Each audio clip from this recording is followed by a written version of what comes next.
Ce podcast est la propriété du site devoirdephilosophie.com. La matière chez Berkeley. Berkeley est surtout connu pour sa doctrine immatérialiste.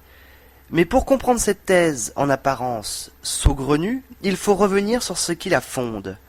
Disons simplement que l'Irlandais a rapidement opéré une critique radicale du langage et des idées générales et abstraites qu'il véhicule.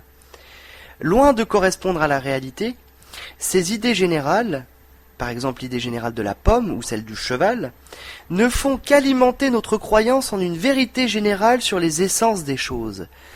Mais parcourir le monde pour l'observer revient infailliblement à comprendre que ces idées ne renvoient à rien de précis ni de concret.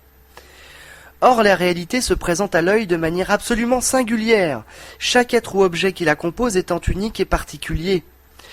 Il faut donc réformer le langage pour qu'il devienne plus précis, ce qui sera la tâche de la science, considère Berkeley. Ce nominalisme de Berkeley découle donc sur un immatérialisme.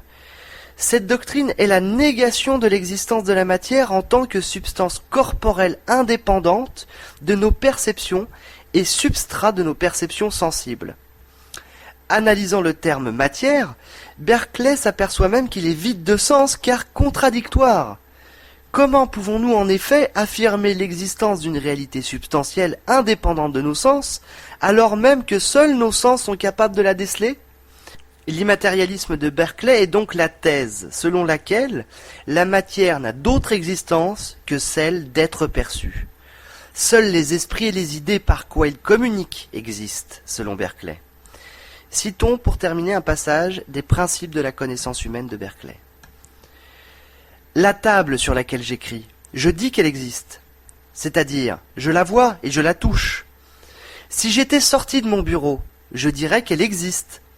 J'entendrais par ces mots que si j'étais dans mon bureau, je la percevrais ou qu'un autre esprit la perçoit actuellement. Il y avait une odeur, c'est-à-dire on odorait. Il y avait un son, c'est-à-dire on entendait. Une couleur ou une forme, on percevait par la vue ou le toucher. C'est tout ce que je peux entendre par ces expressions et les expressions analogues. Car ce que l'on dit de l'existence absolue de choses non pensantes, sans rapport à une perception qu'on en prendrait, c'est pour moi complètement inintelligible.